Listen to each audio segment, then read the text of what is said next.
this dude, a potential megastar, a Skywalker. Think about it. When did the New York Knicks have that? Clyde Frazier, Earl of Pearl Monroe, you know, they could ball, Hall of Famers. You know, we got a championship, appreciate them. Willis Reed limping out, that's nice, really nice, okay? Where's the LeBron James? Where's the Michael Jordans? Where's the Kobe's? Damn it, we didn't even have Harold Miner. I mean, nothing.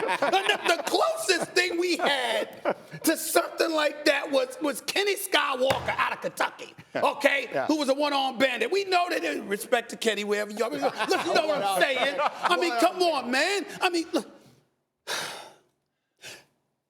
They had a shot. And you know, had they ended up with the 5th pick, as disgusted I would have been, it's all right, but they teased me. They pulled the Dave Checkett. They pulled the Dave Checkett. Remember how Dave Checkett used to sit up there and lie to New York? He did it so beautifully. That's why he was fabulous. Every year he had us thinking, well, he had a shot against Jordan. He even modified, you know what, we're struggling right now. Let's get Rolando Blackman. And then Pat Riley doesn't play him, you know, and let John Starks go 2 for 18. Oh, you know what? Derek Harper, we ain't satisfied the point. We put Derek Harper in there. We'd be close, but we knew in our heart, in a way, you were going to be able to get past Jordan. But Dave Checkett lied to us so beautifully for a decade. At least he lied beautifully. Yeah. We never had anything like that till last night. And last night was cruel. Because when you sat up there, and see, ESPN contributed to this level of misery. Let me tell you how ESPN did this. They went to commercial after the 5th pick. Not after the 6th, after the 5th pick. Because remember, there was a 60% chance that likely the New York Knicks would have the 5th pick. So once they got to the 5th pick and it wasn't the Knicks, then they went to commercial. And they said there's only 4 teams left. It's New York, it's LA, and Memphis and New Orleans. I was like, oh, it's beautiful. And guess what? The consolation prize was, if he doesn't go to the New York Knicks, as much as it would break my heart, I spent time in L.A. LBJ is there. We good. We good. Okay, 1 and 2. All right, we'll work it out. Get John Moran if you didn't get. No. Lakers at 4. All right, now it's over because it's the Knicks. It's Memphis. It's New Orleans. Oh, this is going to be so beautiful. And with the number 3 pick, that damn Mark Tatum, who I love, is a good man, deputy commissioner. He sits up there with the 3rd pick. And I'm on the turnpike. And we got the NBA app on my phone. Yeah. I pull over on the side of the road. I'm watching the draft on my phone, on the ESPN Watch app. Get it? It's beautiful. Let me tell you something. I had it. I'm like, yes. And they said the 3rd pick. Knicks. So the top 2 picks are New Orleans and Memphis. And you up here talking about R.J. Barrett is really a really good pick. And the New York Knicks win. You still have free agency. You have free agency. Look, man, let me tell you something. Kyrie, KD, come on. Let me tell you something. Years ago, I was watching an episode in the 80s of The Cosby Show, and it was when one of his children brought up the older boyfriend. Right. And he said, I want to tell you a story. And then he talked about the story, and he said, steak, it's beautiful, you love it. He said, yeah, paprika and all of this other stuff. He said, but I give it to you with a garbage can hood. Not very pleasant, is it? What I'm trying to say to you, Sean, is this.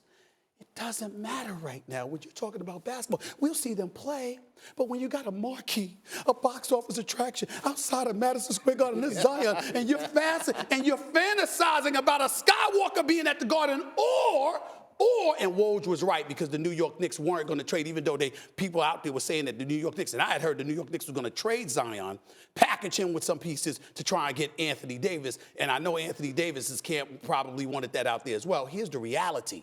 My point is pick your pleasure. I either get Zion or I got Anthony Davis with KD and Kyrie. This is me before Mr. Tatum announced that they had the 3rd overall pick. And you're sitting up here and you're like, hey, you know, New York Knicks are great. I mean, look at the position that they're. We don't care, Sean. We have suffered. What are you talking about? Not today.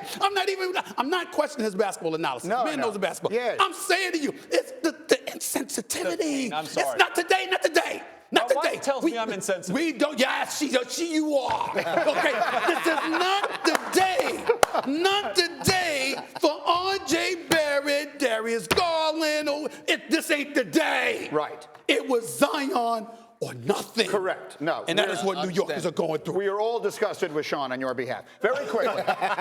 Very quickly. Is it not still possible they could get Anthony Davis, Kevin Durant, and Kyrie? Can they not package the third pick in the draft with Kevin Knox and something else and still get Anthony Davis? If you're David Griffin, an astute basketball mind, a quality GM, you know this.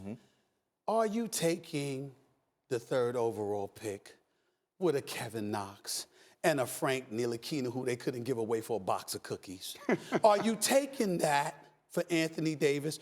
Or are you going to look at the fourth pick for the Los Angeles Lakers with Brandon Ingram, with a Kyle Kuzma, with future picks to consider as well? Which one are you doing? Stop. The New York Knicks, best shot at getting, because if Kyrie and KD come, then what room are you going to have to bring Anthony Davis to the mix? It's going to be that much tougher because you don't have the assets. You got to wait for him in free agency in all likelihood. The likelihood is a deal will be pulled off before then, and even then you don't have enough. So your best shot was just getting the #1 overall pick, at least for a day, having us believe that Zion was coming. And then if he doesn't end up staying because we get AD, we good with that too. And all of this reduced to rubble because Mark Tatum in the NBA office wanted to be honest, and they didn't fix it so the damn New Orleans Pelicans didn't get the #1 overall pick. I cannot believe this. I can't take it. I love y'all, but I gotta go. I'm just too upset. Oh my God.